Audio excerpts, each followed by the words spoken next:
Je vais rebondir sur ce commentaire. Alors, elle a dit exactement, l'élévation emmène la séparation. Et ça fait suite à ma vidéo sur les jaloux dans la famille et tout. Et c'est exactement ça, l'élévation, parce que euh, tu vois bien que quand tu avances dans ta vie, il y a des personnes qui ne peuvent plus rester à tes côtés. Ça peut être parce qu'elles se sentent mal par rapport à tes accomplissements, mais ça peut être aussi parce que vous voyez plus les choses de la même façon. C'est-à-dire que tu renouvelles ton intelligence et des personnes que tu connaissais depuis longtemps, eh ben, elles voient les choses toujours comme avant, elles n'ont pas changé. Même si tu vas leur parler pour leur dire, tu sais, il faudrait faire les choses autrement, pense à faire ci, regarde ça et tout. Mais parfois, elles ne sont pas prêtes à recevoir ce que tu as à dire.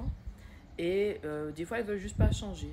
Et il faut accepter en fait que certaines personnes ne veulent pas changer, que certaines personnes vont se plaindre, mais ne vont pas faire le nécessaire pour pouvoir changer leur vie. Et d'accepter aussi que tout le monde ne peut pas venir avec toi là où Dieu t'emmène. C'est difficile, c'est pas évident parce qu'il y a des gens, tu les aimes tellement et tu veux vraiment qu'ils viennent avec toi.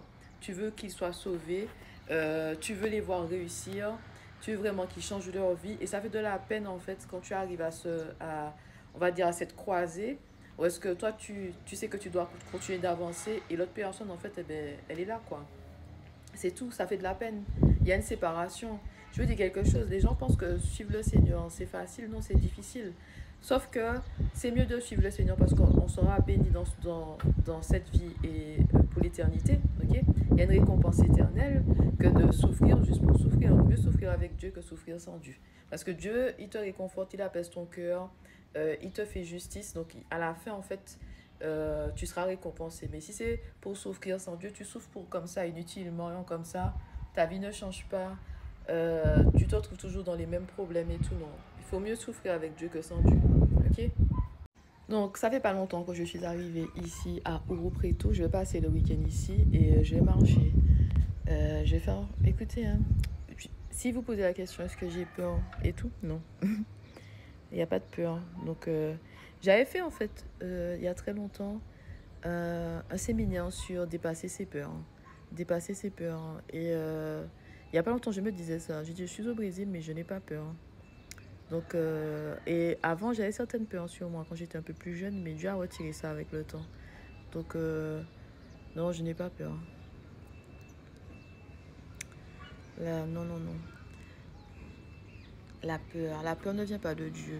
La confiance en Dieu doit être plus forte que les peurs, en fait. Si tu te dis que la peur ne vient pas de Dieu, des fois, tu ressens ce que tu ressens, puis tu fais, hein, tu fais le nécessaire, c'est tout. Feel the fear and do it anyway. Ok? Donc, faut dépasser la peur. La peur ne vient pas de Dieu. De toute façon, si tu te laisses paralyser par la peur, tu vas rester au même endroit.